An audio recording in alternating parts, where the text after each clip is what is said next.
In this episode, we'll talk about traveling, and Dimitri will tell us something about Greece. My first question to you, what are the most iconic and meaningful places in your country? If I was to visit Greece as an outsider and I could only choose one place, I would go to Crete, away from the obvious islands or the excitement of the big cities, because Athens and Salonika, for that reason, are very active and happening cities. But if I only had one place to visit, I would choose Crete. It is culturally more coherent than any other part of Greece, historically as intense as every other part of Greece. And the people are the most hospitable out of a nation of hospitable people. So one place that I would choose if I had only one to choose would be Crete. It's big enough to give me many options, and it's exciting enough to keep me interested. Could you recommend 3 non-touristic spots?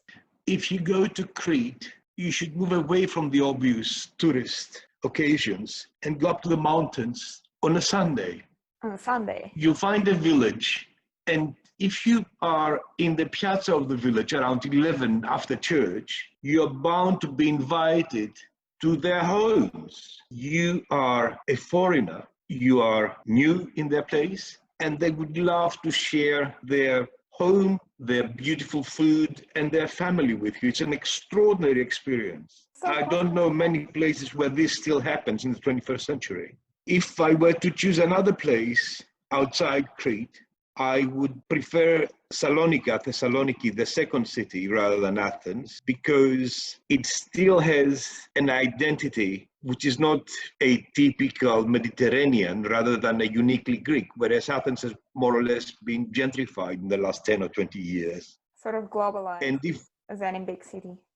Absolutely, like every big city, that's right. So Crete, Thessalonica, and for a uniquely dangerous experience, Sparta in the Peloponnese. This is Sparta! Where there is places where people still shave without soap. Around Sparta, say in the mountains, the men are so tough that they shave without soap. That's really, really butch, right? Do they use like normal razor? They use normal razors or normal knives. I've seen people shave with knives. I mean, they're sharp knives. I wouldn't do it. So no soap, just some hot water, and then that's real men for you, right? So I wouldn't recommend that. Stay with Crete, Salonika, and that's enough. These men are tough. Yes. The next question is, what do tourists like the most about Greece? We have stereotypes, as you can appreciate, because Greece has been a tourist destination now for a couple of generations. You know, it is souvlaki, sirtaki, and retsina, the resin white wine. It's all about food, it's all about dance, it's all about drinking. They say that the color of the Aegean, the color of the sea, is unlike any you have seen, and you would know, and those who have seen the Aegean know that it is a very unique blue. But more than that, I think people enjoy the Greek indifference to the pressures of life. The Greeks, even after all the crisis of the last 15 years, and all that has happened in the last 200 or 300 years, still manage to ignore reality and celebrate the moment. And that is a uniquely Greek position. Cheerful and loving life and living despite. Because they celebrate the moment. Yes, absolutely. Being Greek is about loving life and thousands of years of steady decline. Yeah, love life. Yeah, that makes sense. Love life, why not? Yeah, well, most having is about hating life, so start killing yourself with beer, huh? Try some ouzo instead. What-o? It's like licorice-flavored gasoline. Opa!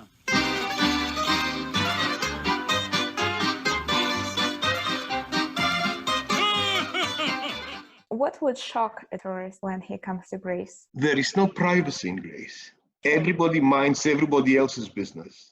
So that might be surprising to an outsider, that they are practically intrusive, wanting to know who you are, how much you make, whom you vote for, and whether your children will be getting married. What do they need it for? No, they just want to know everything. They're curious, yes. A Greek minds everybody else's business, the notion of minding one's own business is foreign to a Greek. A Greek minds everybody else's business, and that may be a bit unsettling for some. I'll make a note for myself. And the last question, what are 3 must-dos for a visitor in Greece? Visiting Greece, and even if you only have 1 week, you should do swim at sunrise in the Aegean. The water is surprisingly warm, so sunrise in the Aegean, the swim would be a dream. You should have a meal away from the big cities and the big restaurants in a simple place, and you should try and attend a Greek wedding, not a reception wedding. Again, it's a village experience. Even today, even with 20 years of financial discomfort, they still manage to throw 3 and 5 day wedding parties. So plan your holidays around times when you can swim, have a village meal, and find a wedding, gate crash a wedding. It is a unique experience. Thank you for staying with us. In the next episode, we'll talk about etiquette in the Greek culture.